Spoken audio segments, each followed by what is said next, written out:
Okay, everybody, hoping your week is going well. Here on campus, we start spring break. I'll be out of town.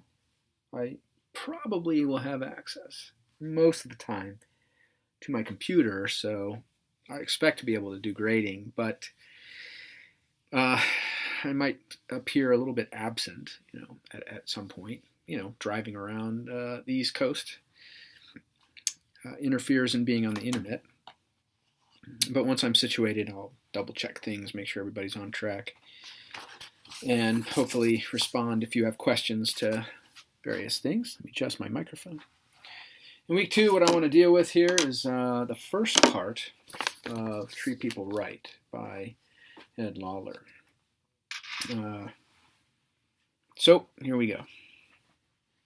General idea is that, right, this initial part is Lawler's attempt to explain to us that organizations and individuals have a relationship that, as a result of a lot of organizational behavior research, has helped us to identify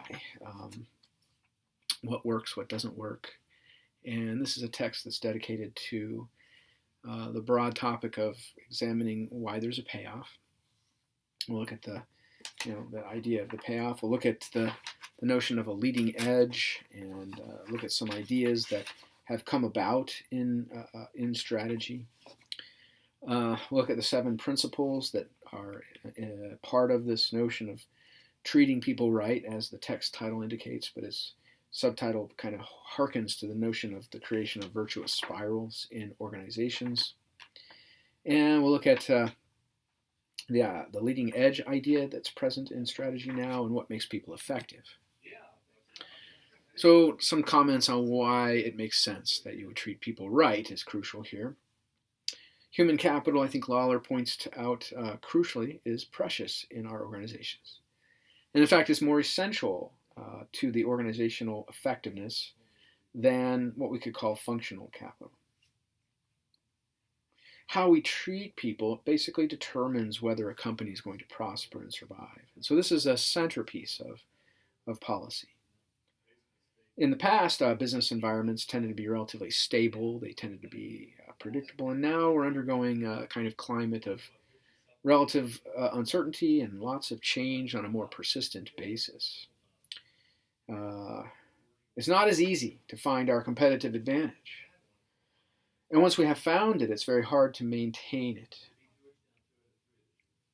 The 4 changes that Lawler points out that are crucial that we should note are, of course, globalization. So there are many more players in the competitive game. There's much more likelihood that we'll find access to the low-wage workforce in this world. We're also seeing a greater level of scientific and technical knowledge whereby persons can think and analyze and solve problems. And really, this is the age which represents, I think, the death of the loyalty contract, where providing comfort on a long-term basis is no longer really viable and actually doesn't really encourage development at the company level or for persons. And this harkens to the issue, okay, we've got to find the right person and we've got to retain that person if possible. There's a scarcity as well in the world of skilled employees. We have an aging population. There's problems that are replete in our education system, which underperforms in dramatic ways that have been well documented. The idea of the new competitive advantage is that, right, a person, by definition, isn't really an asset. We've got to think more along the lines of capabilities and bundles of resources. And really, the person with his or her knowledge, right, is really the best source of competitive advantage. It's the best potential a firm has to offer. So we're talking about talent management in a sense at the organizational design level, as well as, right, how it is that we would design an organization, right? So the design principle goes to policy in essence. And then following design is what we could call implementation. And what the scholarship has shown is that the kind of organizations which we could call possess of a virtuous spiral are those that are human capital focused, right? And those that are engaged in a death spiral have a great deal of trouble attracting the right persons. Worth and value is far more derived from intangibles now than tangibles. So this is right Lawler's setup phase, and then he gives us this broad picture, which he'll explain in much more detail as we get through the rest of the chapters. But here the 7 principles for treating people right are identified. This would be attraction and retention, a topic of hiring practices, training and development, work design, the mission and the strategies and the goals. This is much more of a big picture element to the organizational policy structure, and reward systems, and then finally the issue of leadership. In terms of the idea of the leading edge when it comes to strategy, here we're talking about 5 points fleshed out a bit in terms of the scholarship on strategy, basically inspired by Porter. Here with a policy and an organizational structural element added to the strategic idea. The idea here is 5 points that establish our competitive strategy, right? Where will the organization be active? Next, how will it operate, right? And how will it win in its markets? And then what its moves have to be, how it's going to be profitable. These points are crucial that we've got to address when we're considering, let's say, an assessment of our organizational strategic stance. And these are the 5 principles that stand at the leading edge. We're going to attach to these principles the notion of organizational capabilities. Now, it's usually a combination of several factors. And so it turns out to have a kind of a complicating element to it. We're generalizing here in an MBA class, but we're kind of raising a flag that you've got to watch for bundles of resources, bundles of capabilities. On top of that, you have the issue of maintaining those capabilities. So you've got to establish organizational structures to be flexible, adaptable. You've got to be able to modify them. The reason for this is that we are in an age of high velocity change. Core competencies, of course, are an examination of the internal features of the organization. Sometimes this is called the resource-based view of the firm. And the idea is that we've got to figure out a way to identify and then get the most out of our core competencies. Of course, you have existing competencies, and maybe you would be able to do new things with those existing competencies.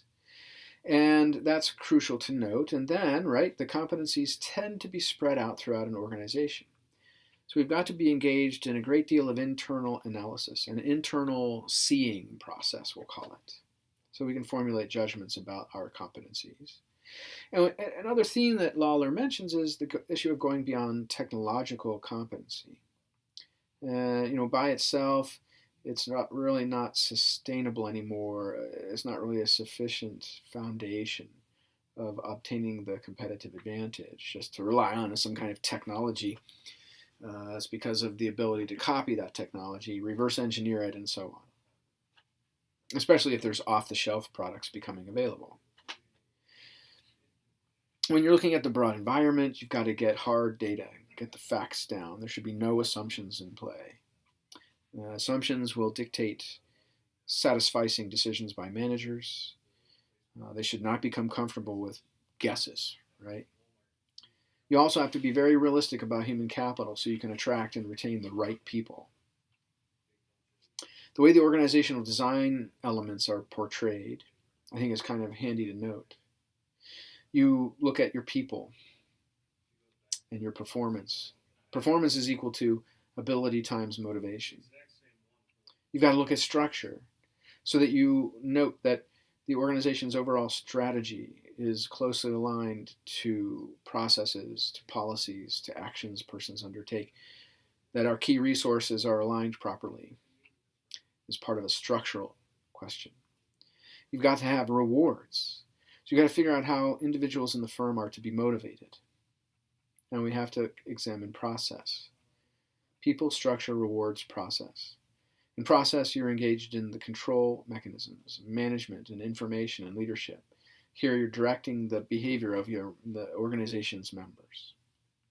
Organizational culture is crucial to effectiveness. The idea is like, what does an organization have such that people understand what it is they should do, how it is that they should perform, what they think they need to do in order to be rewarded, and how will they be rewarded. The culture of the organization is crucial here. So we have informal and formal policy elements in play. And there's the issue of fit and performance that goes back to the notion of the alignment of all of these design principles that all support the organization's broad mission so that we attain the performance levels that are desired.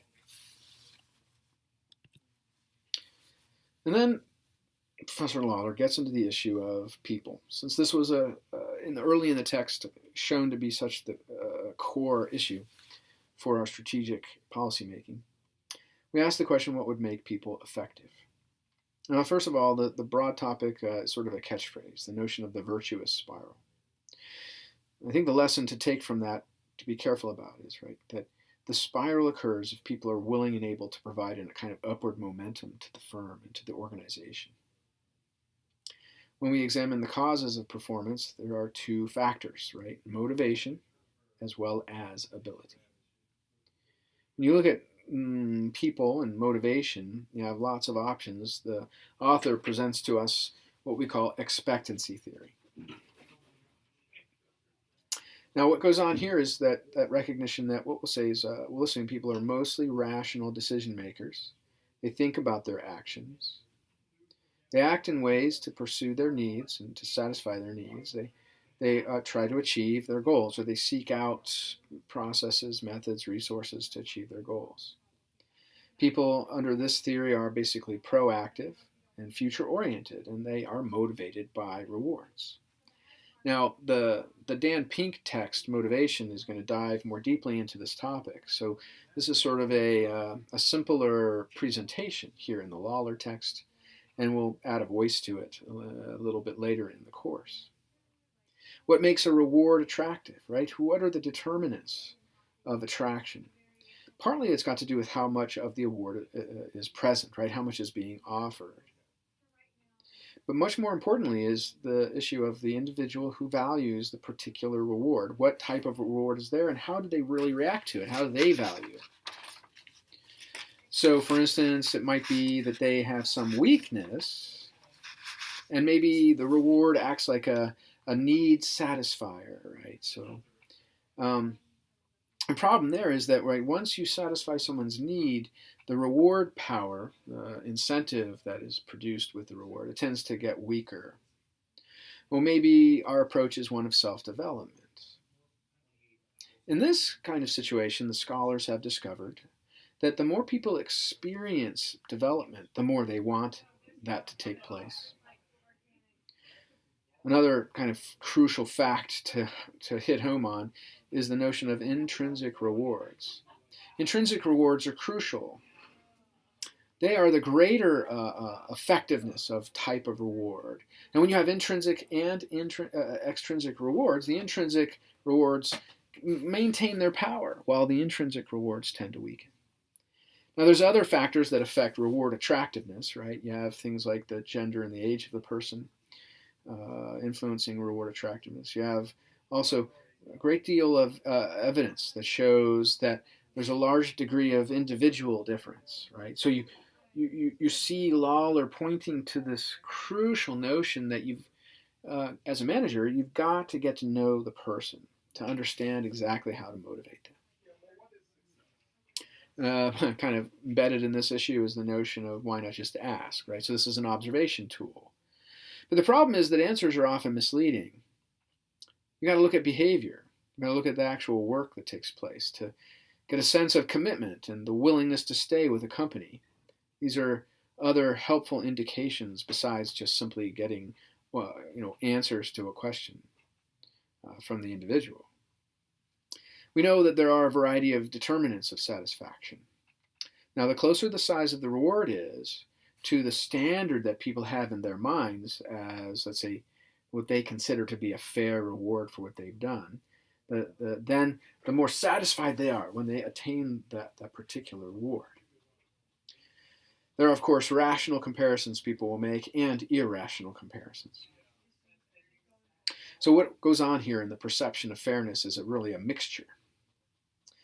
The way that we've discovered that you can sort of assure that people will understand things better and that will react to the rewards such that they're thought of as fair, there's really sort of 5 dimensions to it. You have to have openness about the decision-making process so that people are conveying information about what they value.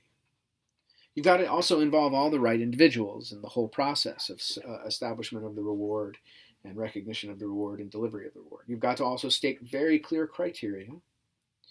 And the people have to feel fairly treated.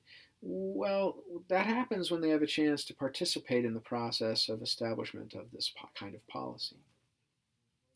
We also note that there tends to be sort of a reaction that the reward mechanisms are thought to be more fair if there is a very safe appeal process. Now, how do I make the reward motivate performance? So you have to have very clear connections between the promise of the reward and the clearly identified behavior that is required so that a person will obtain it. This idea is called the line of influence.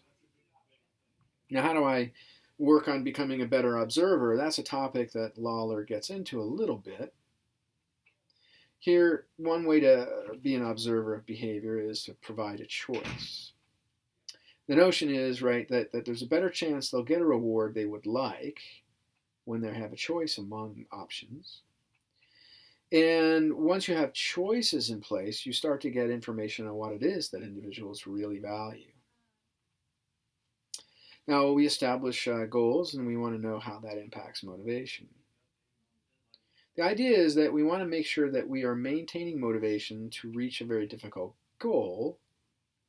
And we know that there is a connection between achievement of the goal and the rewards. Now, if it's a very vague connection, people are going to give up. So we know there has to be a great deal of clarity about the connection between the goal and the reward. The amount of the reward also has to be associated with the goal, and things tend to be better motivators on the more difficult kind of goal. The things that are very large rewards are better motivators. Looking at job satisfaction and performance as an issue, we come kind of full circle back to expectancy theory. The idea is that persons are going to behave now based upon what they believe will occur in terms of their future satisfaction.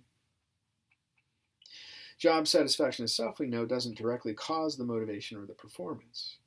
Rather, it's a kind of a function of the rewards. And we know different things will satisfy different people.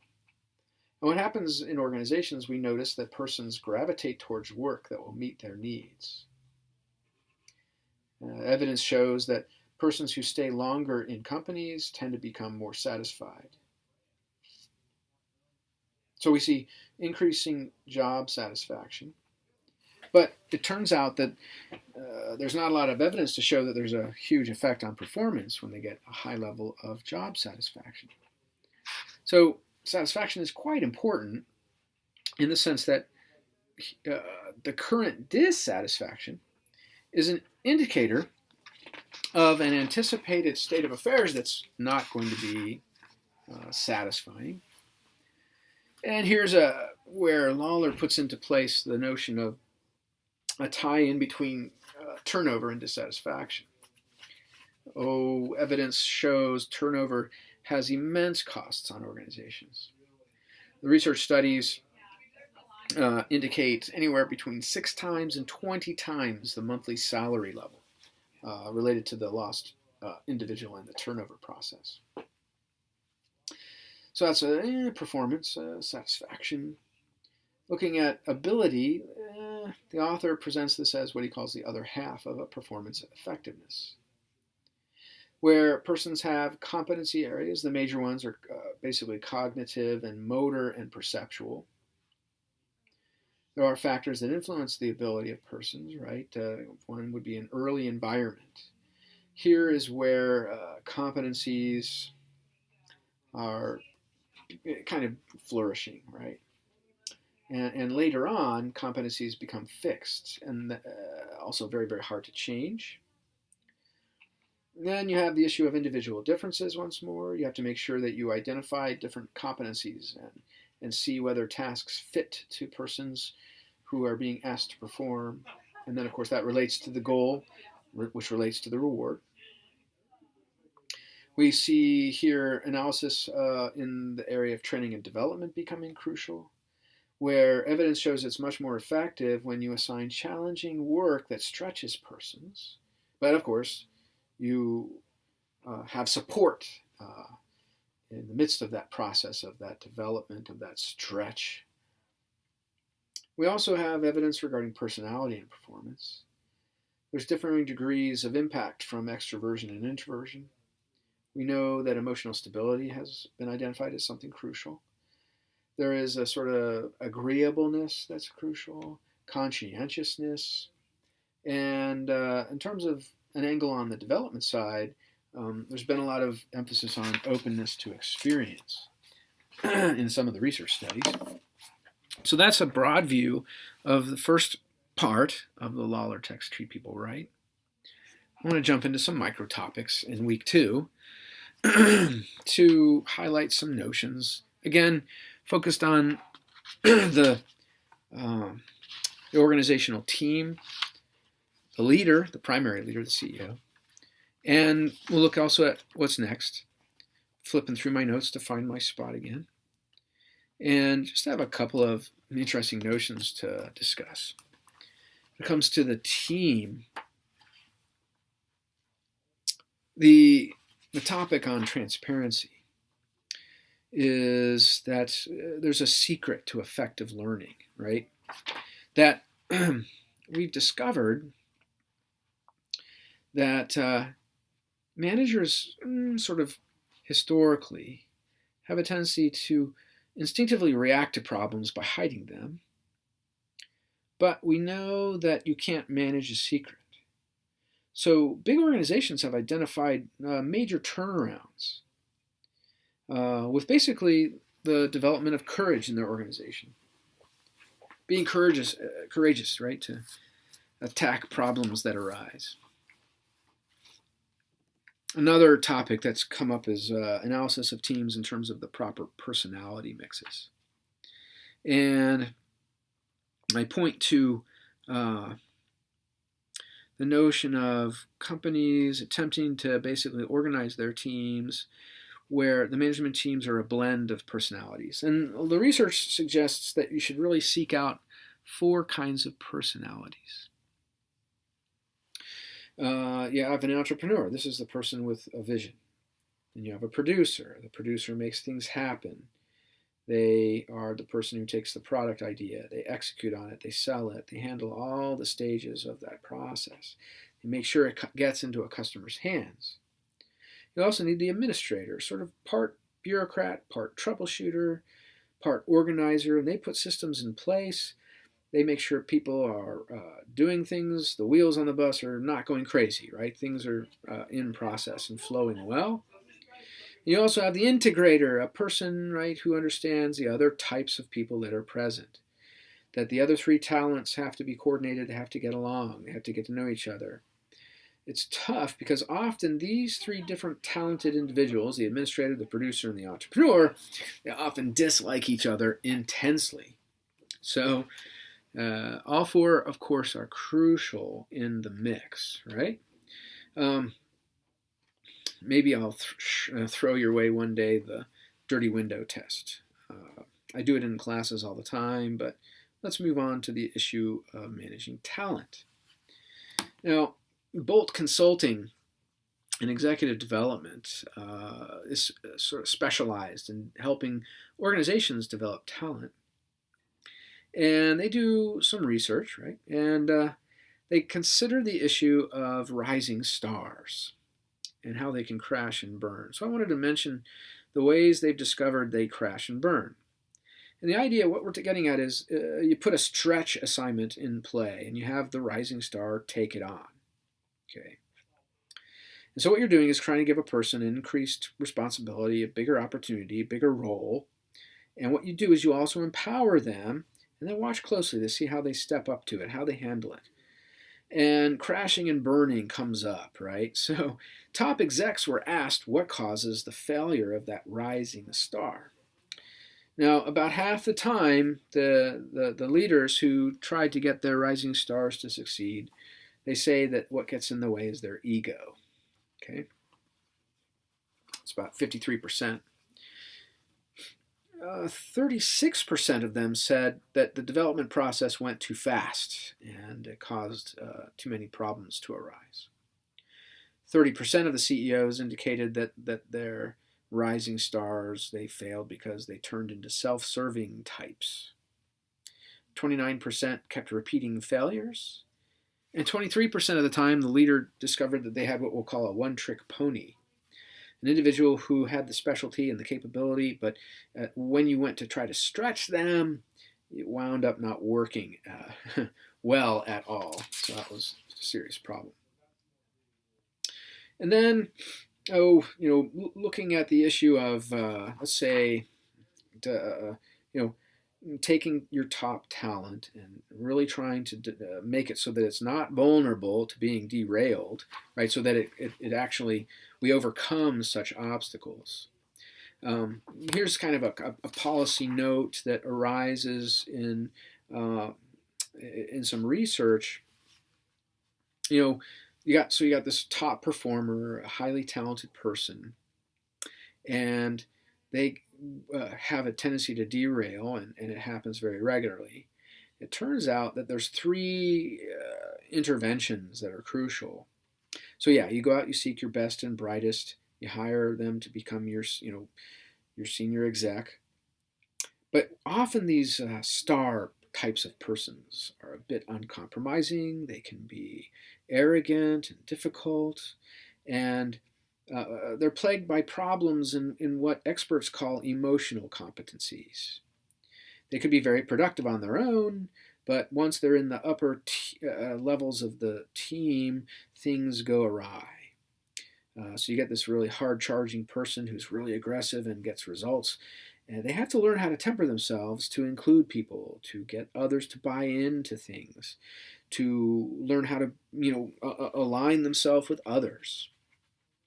So how to keep them on track is very straightforward. And this is from a leadership topic I call derailing. It's from a consulting firm that's known as Spencer Stewart. It's a very thorough article titled Understanding Executive Potential. And what they do to tell their long story and keep it short is they recommend these three things. First, confront individuals with the facts of the issue. And it's usually got to do with their emotional competencies. Okay.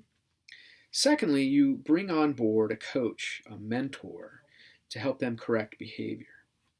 And then to really win the day, you need to really consider about basically reassignment to make sure that you don't cause the individual just to be halted completely, ruin their career, etc.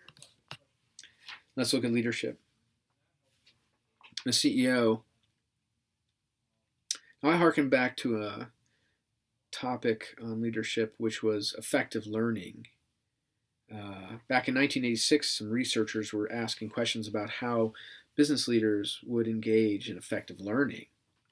And that's pretty interesting finding that I think over time maybe has been ignored a little bit.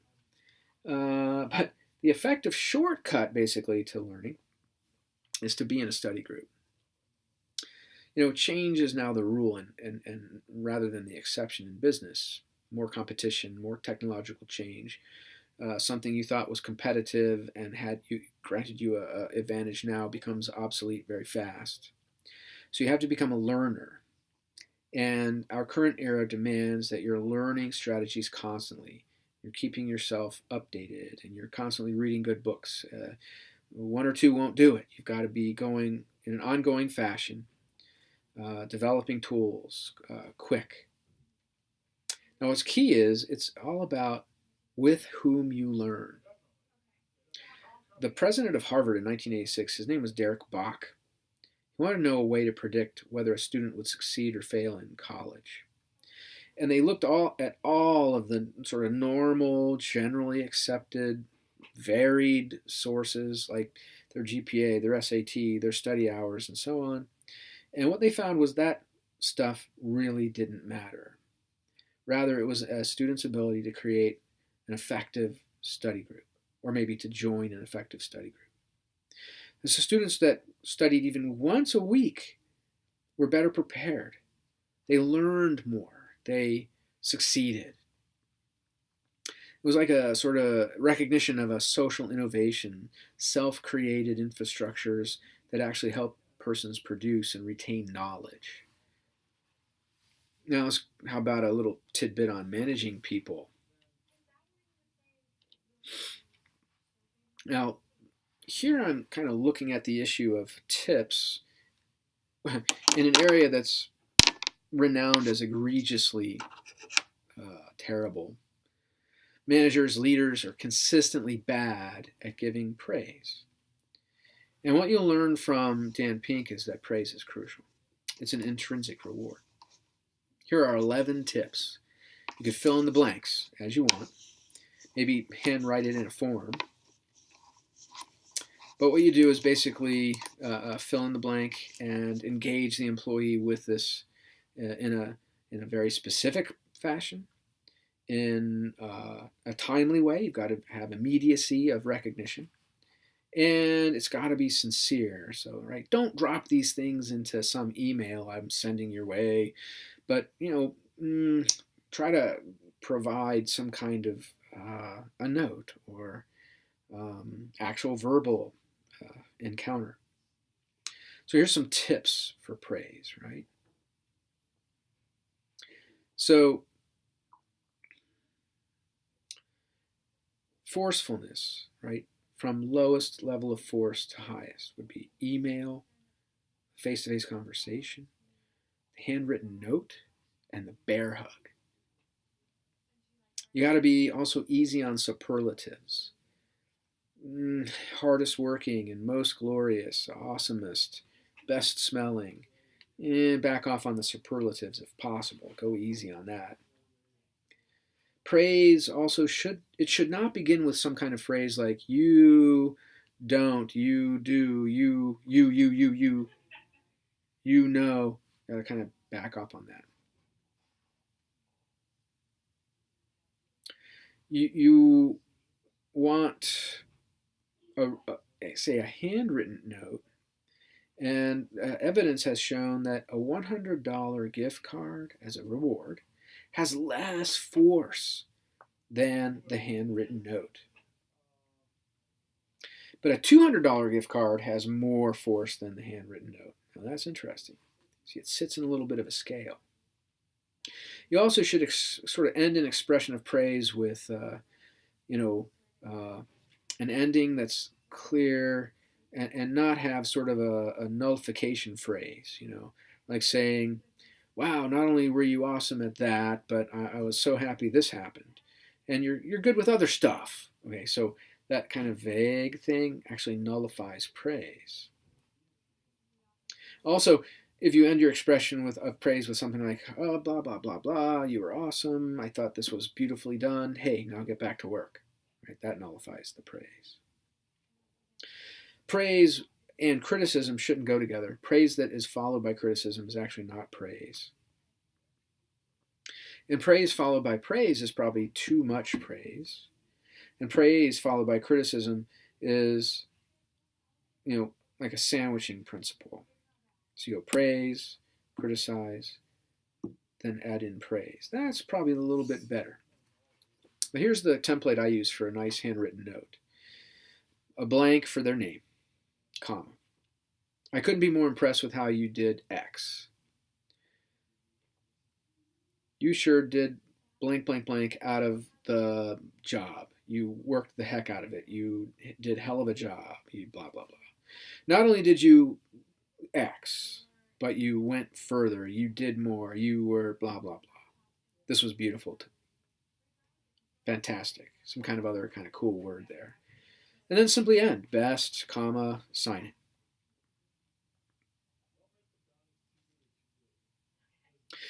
Part of this comes from an article called Competing on Talent Analytics. This was done at the Harvard Business School. I learned this by studying a little case study of Best Buy. Quote, do you think you know how to get the best from your people?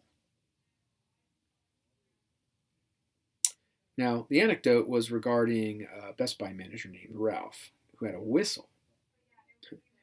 And here we got a terrific lesson on authenticity and leadership. He would basically just show his appreciation with the use of his whistle. He was acting kind of like a coach in a weird fashion. This was from analysis of Marcus Buckingham.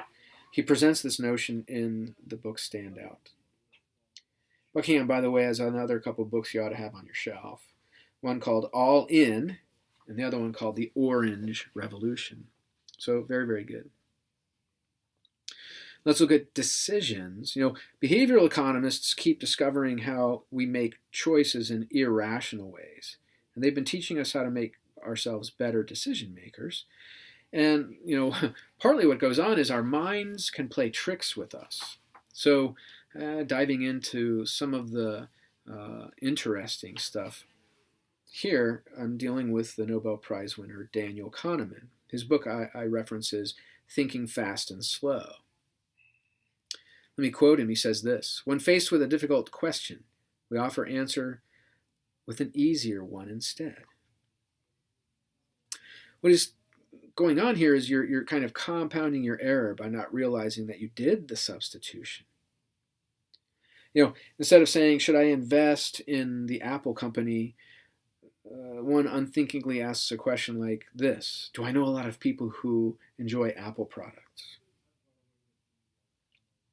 Now, one of Kahneman's disciples in the behavioral economics field is Dan Ariely. He's a Duke professor. His book is called Predictably Irrational. The subtitle, The Hidden Forces That Shape Our Decisions. You can see Dan Ariely's blog at danariely.com. I want to commend that. It's a very, very good resource. He goes into things like why businesses don't experiment when they should.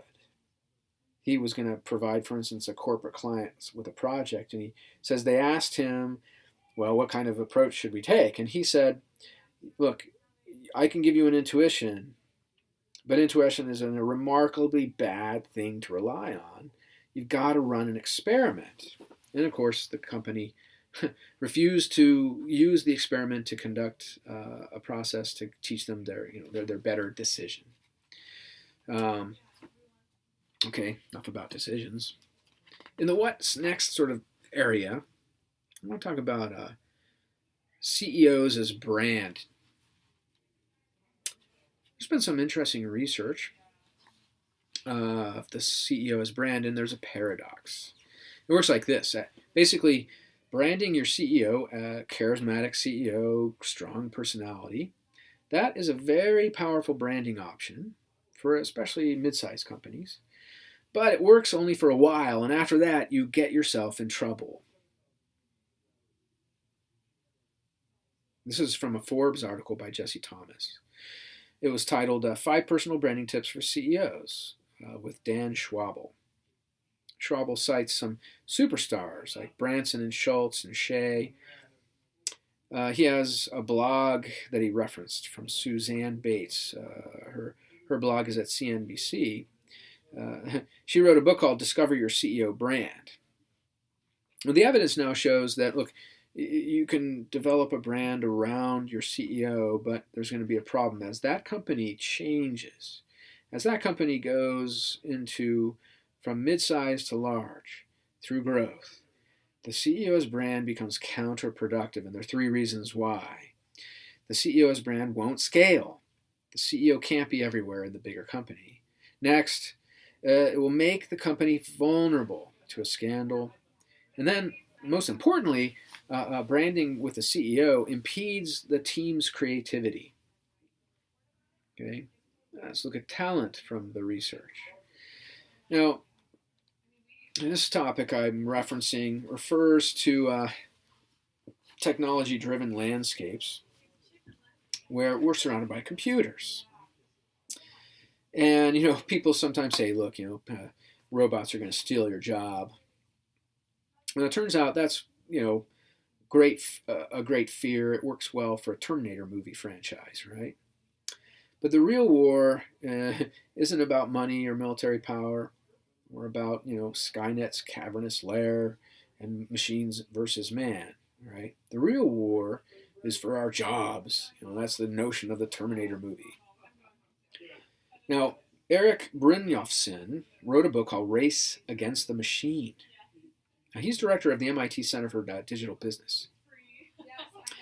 And with him is Andrew McAfee, a research scientist who's the principal at the center of that organization.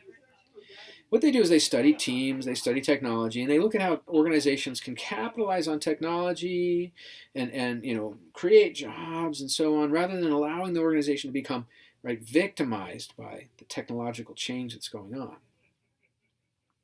And there's a sort of short list of what is crucial for you and your team to be good at. Here's the key, right? You've got to be good at things computers can't do. So here they are, right? You need applied math and statistics, know-how, so that you can interpret results. That's really much more valuable than ever before. You have to have negotiation and group dynamic knowledge, right? So that you can advance agendas and work with people. You have to have good writing. Computers generate simple formulaic stuff, right? Prose. You want to be able to transform that into something compelling. You also have to learn how to frame problems. You have to solve open-ended questions, right? Computers are good at closed-ended questions.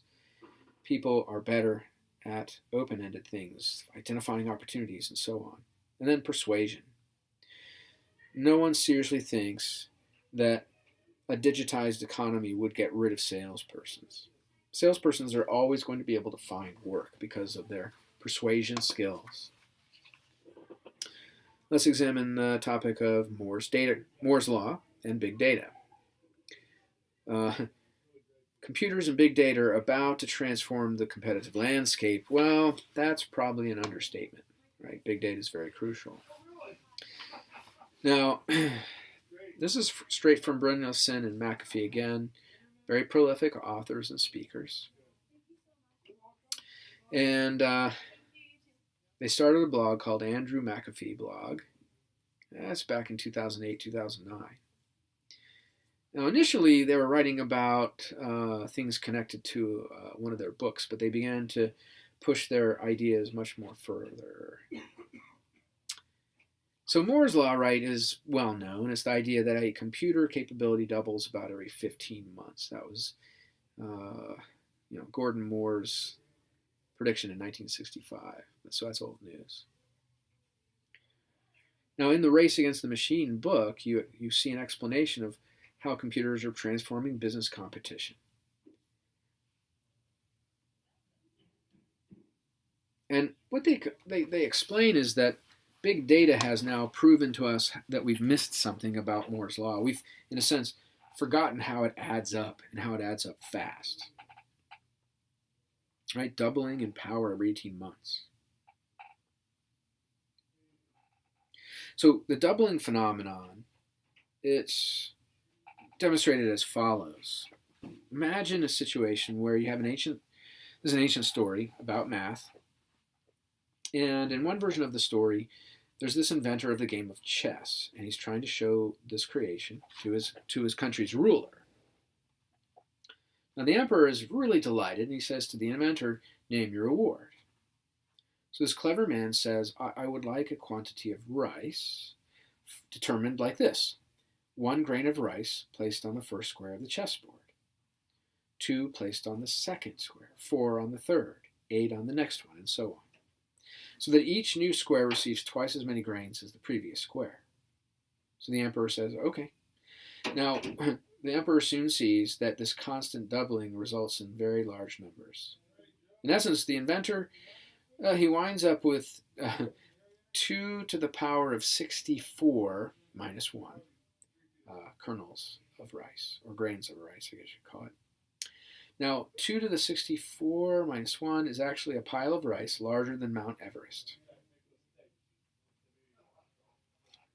So, big data and computing power. What is the lesson? We've got to brace ourselves. The real tipping point is going from the first half of the chessboard to the second half of the chessboard. Right after 32 squares, the emperor has given about 4 billion grains of rice. That's about what is available in a large field of rice. Now, after that is when the emperor takes notice. Once they head into the second half of the chessboard, they get into trouble. So the question is, where are we on the computing evolution chessboard? It turns out we're now approximately reaching that impactful second half where the big data phenomenon is going to overwhelm us if we're not careful. Last topic I'll mention is the issue of business models. I suggest that you find strategizer.com. There's 2 wonderful books from them. Business Model Generation is one of them. The other one is called Value Proposition Design. What's going on? First lesson, right? Business models can become obsolete quickly. Now, a lesson is that you can learn how to transition from one business model to another. So you got to find constantly new points of differentiation. This is a new theme in strategy literature. Your differentiation will work, but it will work temporarily. You might even get too focused on your end products and services and miss other opportunities. You can work with and interact with customers in other ways, so don't get too locked into that first mode that was successful.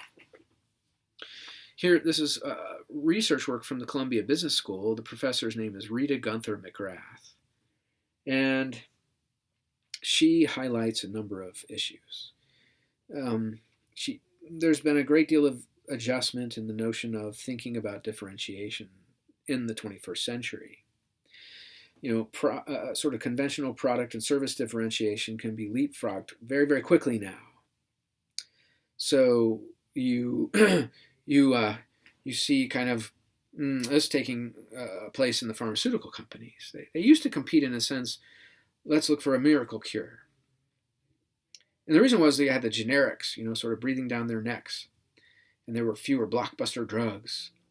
What they're doing now is these companies are looking at a whole experience of their relationship with their customers, much more holistically, to find new winning strategies.